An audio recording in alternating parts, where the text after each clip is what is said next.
வச்சுங்க. சின்ன வெங்காயம், பூண்டு, இஞ்சிங்க, சின்ன வெங்காயம் ஒரு 1/4 கிலோ போட்டு வதக்கியிருக்குங்க. பூண்டு ஒரு 10 பல், இஞ்சி பெரிய துண்டு ஒரு 2ங்க. கறி மசாலா தூள் வந்து ஒரு ஆளுக்கு 1 ஸ்பூன் கணக்கு பார்த்து நம்ம போட்டுக்கலாங்க. இப்போ வந்து இதை வதக்கி ஆற வச்சு நம்ம பேன் காற்றோட உடனே அரைக்கணும். பேன் காற்றில் ஆற வச்சுங்க.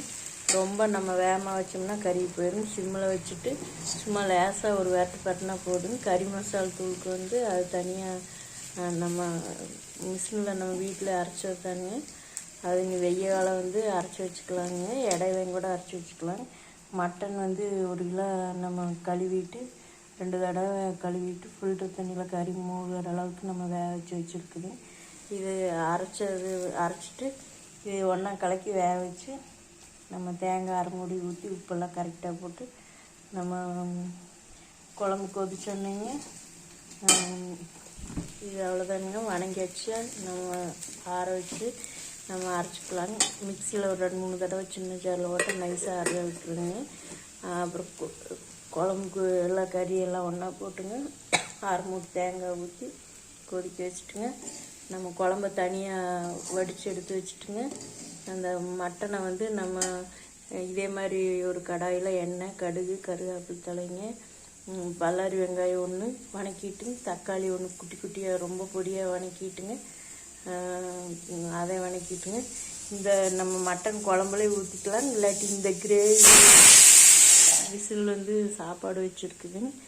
இது வந்து கொஞ்சம் பொங்கி வருங்க. அதனால் நமக்கு அடுப்புக்கிட்ட இருக்கும்போதே நம்ம இந்த குக்கரை பார்த்துக்கலாம். 2 டம்ளர் அரிசிக்கு 6 டம்ளர் தண்ணி ஊற்றிருக்குங்க. நம்ம எந்த டம்ளரில் அரிசி ஓடுறோமோ அதில் வந்து 5 டம்ளர் ஊற்றலாங்க.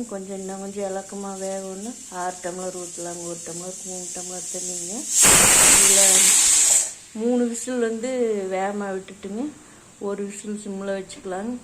அப்புறம் ஒரு நாளைக்கு அதிகமாக சாப்பாடு வைக்கிற மாதிரி இருந்தால் எல்லாம் பொங்கி அடுப்பில் அணைஞ்சு போயிடும். அப்புறம் கேஸ் லீக் ஆகுங்க. அதனால் இப்படி நம்ம இந்த மாதிரி சமைக்கிறப்பவே ஒரு அரை மணி நேரம் அரிசி ஊற வச்சா நல்லா மிருதுவாக இருக்குங்க. இப்போ வந்து இதை நம்ம அரைச்சி குழம்பெல்லாம் வச்ச பின்னாடிங்க நம்ம தாளிக்கிறதுக்கு எண்ணெய், கடுகு, கருவேப்பிலை தலைங்க, பல்லாரி வெங்காயம் 1 வதக்கி விட்டு தக்காளி குட்டி குட்டியாக அறுத்து போட்டு வதக்கிட்டுங்க. நம்ம இந்த மிளகுலேயே ஒரு 2-3 ஸ்பூன் எடுத்து வச்சுக்கலாங்க. அப்படி இல்லைன்னா எல்லாம் கலக்கி வந்த அந்த குழம்புலையே மட்டன் குழம்பே ஒரு கரண்டி ஊற்றி கொஞ்சம் சுண்டி வந்த பின்னாடி மட்டனை அரிச்சு எடுத்து போட்டுக்கலாங்க. அப்படி இல்லைன்னாலும் வெறும் கறி மசாலா தூள் போட்டு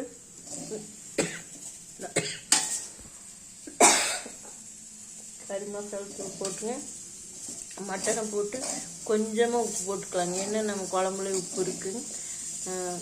இவ்வளோதாங்க நம்ம செஞ்ச. இப்போ வந்து 2-3 விசில் வந்துருச்சுங்க. சிம்லேயும் 1 விசில் வந்துருக்குதுங்க. நல்லா சாப்பாடு வெந்த வரையில் நமக்கு கொஞ்சம் நல்லா இருக்குங்க. நீ ஆஃப் பண்ணிடலாங்க. 1 விசில் வந்து நாங்கள் அவ்வளோதாங்க. நீ அரைச்சிட்டு நம்ம குழம்புக்கெல்லாம் ரெடி பண்ணி வந்து